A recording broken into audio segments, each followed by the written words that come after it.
도반번님 여러분, 우리들은 다 함께 제1분기 지혜의 도반으로서 지난 몇 년간 성실하고 진지하게 이 길을 걸어왔습니다. 우리가 오랜 기간 동안 2분기 개인 대중의 길, 즉 2분기적인 도판, 종교판, 철학, 형이상학, 신비주의 등등의 분야에 깊은 관심을 가지고 우리가 많이 탐색하고 공부를 하였지만 결국은 우리가 원하는 이 자유와 평안은 오지 않았죠. 그러나 참으로 다행스럽게도 1대4 인연이랄까, 시절 인연이랄까, 아니면 착함과 초심의 힘이랄까에 의지해서 우리가 드디어 제1분기 지혜를 발견하고는 너무나 기쁘게 이 1분기 도반들과 함께 이 길을 걸어왔습니다. 그렇지만 돌이켜보면 우리가 2분기 개인 대중의 길을 걸을 때에 접했던 큰 도그마 내지 이 마인드셋은 좀처럼 벗어날 수가 없다. 무엇이냐? 바로 이 동양적인 마인드셋에 의하면 이 윤회로부터 해탈해야 된다는 이 사상, 그리고 소위 말하는 이 까르마, 업장으로부터 우리가 벗어나야 된다, 업장을 정화해야 된다는 이 사상, 이것은 크게 우리가 1분기 지혜의 길을 걷는 데에 발목을 잡아왔다, 이렇게 말씀을 드릴 수가 있습니다. 그리고 이 2분기 서양을 이야기하자면 바로 이 유대교, 기독교 사상이죠. 특히 이 기독교 사상에 의하면 메시아인 예수 그리스도의 십자가 죽음과 대속을 믿지 않는다면 사후 심판에 의해서 혹은 종말의 날에 우리가 천국으로 들어가지 못하고 아버지 나라에 들어가지 못하고 지옥으로 떨어진다라는 이 도그마, 마인드셋이 우리의 발목을 크게 잡고 있고요. 설사 그런 것이 아니라 하더라도 막연하게 우리가 믿고 있는 이 인격신, 창조주, 절대자, 이 존재가 늘 어떻게 보면 우리가 1분기 지혜의 길을 걷는 데에 큰 발목을 잡히는 그러한 장애가 되어 있었다, 이 말이죠.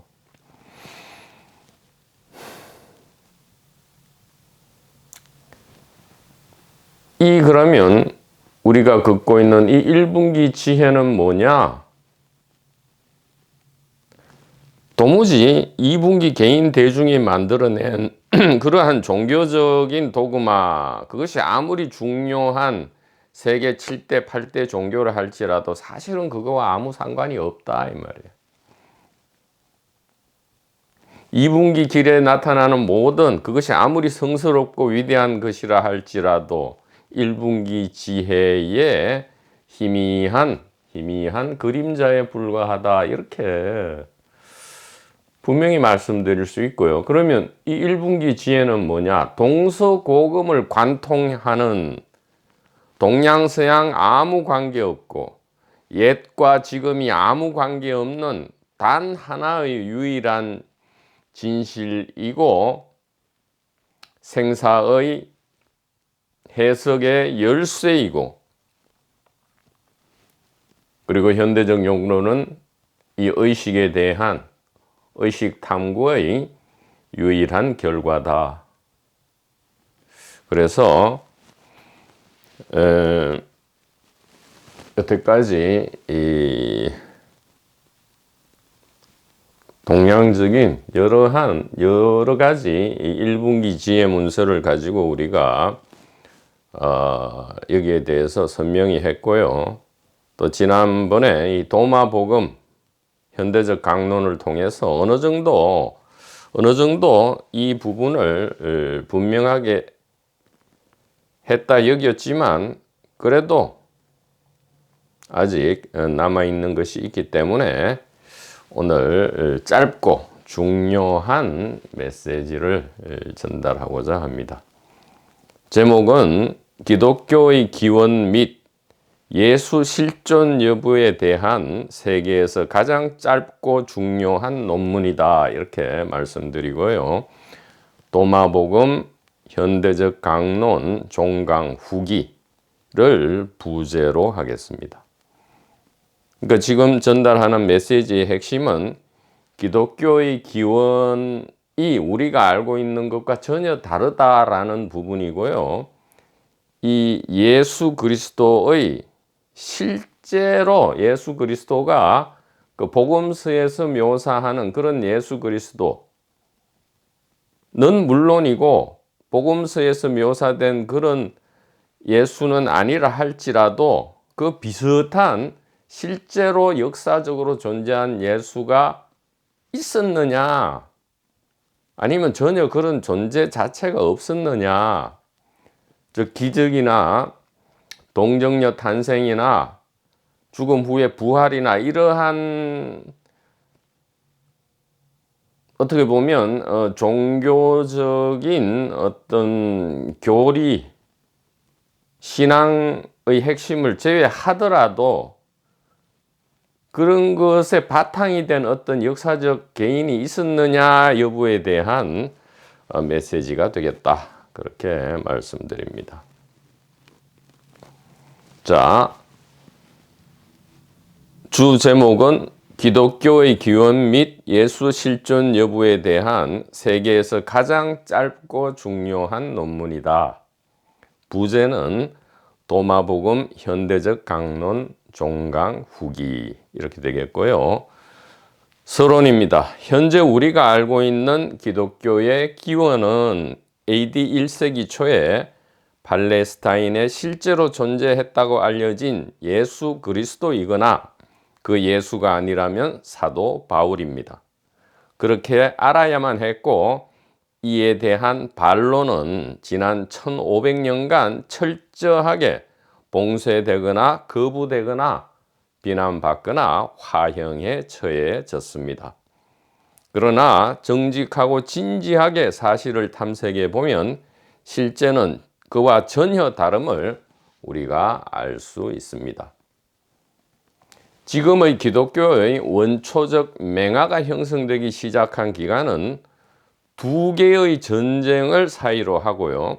그 맹아는 하나가 아니라 다양한 다수의 그룹이 서로 경쟁하며 출발을 하였던 것입니다.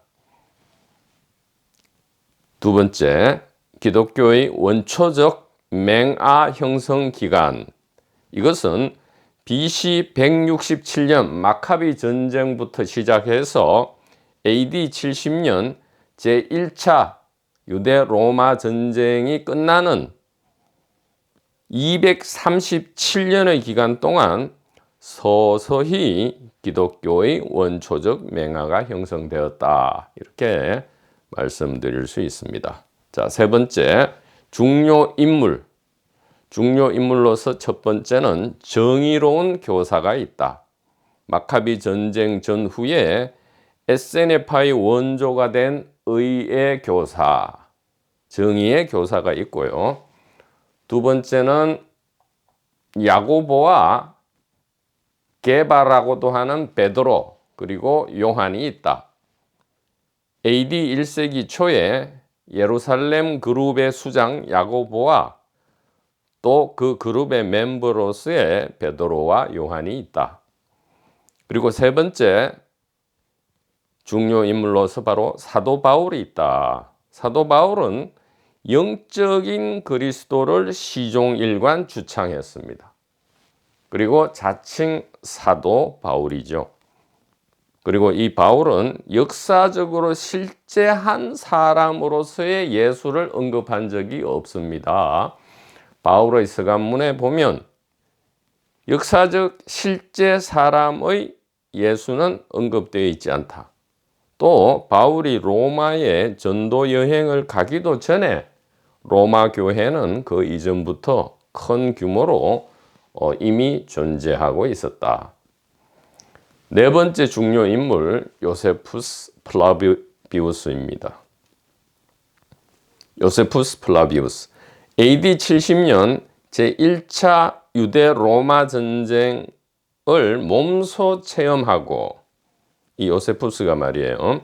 이후 로마의 베스파시안 황제와 그의 아들 티투스 황제에게 몸을 의탁한 유대인 요세푸스는 기념비적인 저작 2개를 남겼는데요.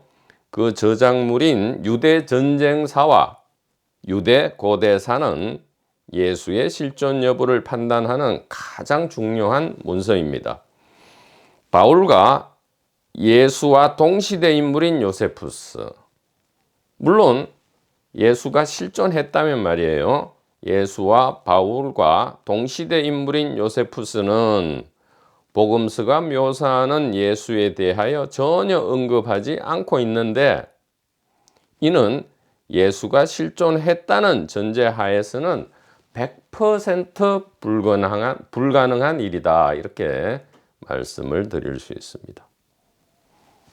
그 다음에 5번째로 가장 중요한 인물인 마가복음을 저술한 익명의 저자다 이 말이죠. 익명의 저자. 우리가 본 이름은 알 수 없어요.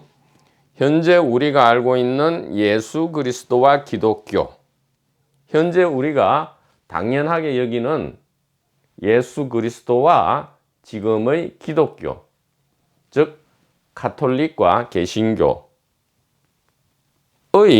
바탕과 기초를 실제로 만든 사람은 예수도 아니고 바울도 아니고 나중에 마가복음이라는 이름으로 불린 문서를 저술한 익명의 디아스포라 유대인이다.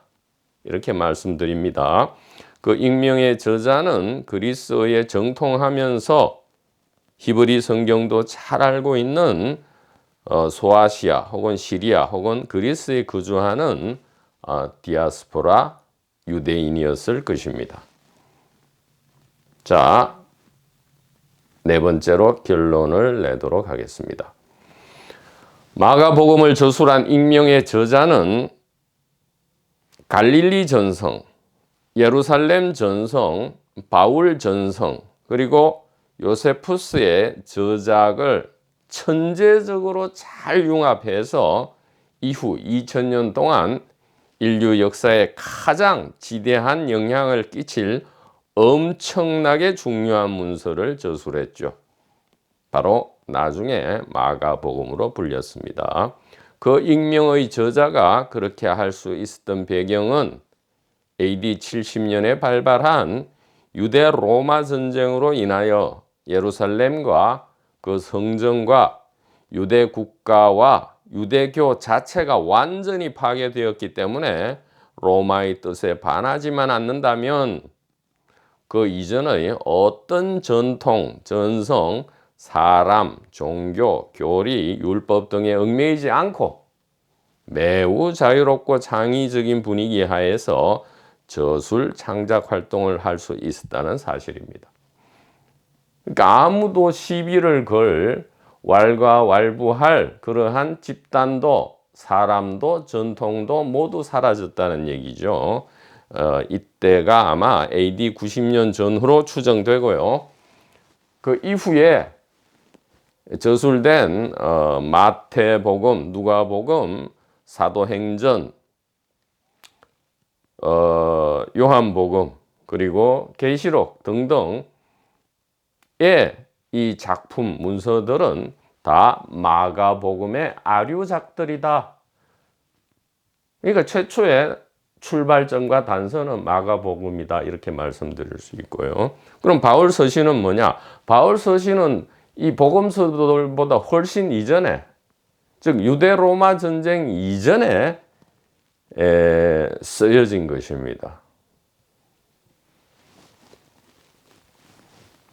자, 그리고 위 모든 기간과 인물의 출현 가운데 우리가 편견 없이 성실하게 역사적으로 실존한 예수를 아무리 찾고자 하여도 찾을 수가 없었던 것입니다.